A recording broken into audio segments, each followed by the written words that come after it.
हे जी झाड आहे हे तुकाराम बीजेच्या दिवशी आपोआप हल्ले आता लक्षात घ्या.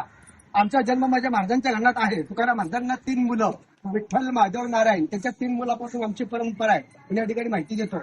लक्षात घ्या. तुकाराम महाराज झाडाखालून सदैव वैकुंठाला गेले ध्यासाकाठ. तुकाराम महाराजांनी समाधी काही घेतलेली नाहीये. तुकाराम महाराज सदैव ध्यासाकाठ वैकुंठाला गेले हे महाराजांचं मुख्य दर्शन आहे. आता वैकुंठ म्हणजे काय लोक विचारतात. समर्थ कमान दाखवलं. पांडुरंगाचा भालगडू पक्ष जे साक्षात या ठिकाणी उतरलं. तुकोबाला त्या पक्ष बसून देह घेऊन गेले. त्याला वैकुंठ म्हटलं. हे जी झाड आहे हे तुकाराम बीजेच्या दिवशी आपोआप हल्ले आता. होळी झाली की दुसऱ्या दिवशी तुकाराम बीज असते. या ठिकाणी 4 ते 5 लाख यात्रा भरती. 12:05 हे झाड आपोआप हल्ला तर दिवसा. आणि ज्या ठिकाणी तुकाराम महाराजांचे ग्रंथ बुडवायला सांगितले रामेश्वर भट्टाने त्या ठिकाणीतून 1 मैल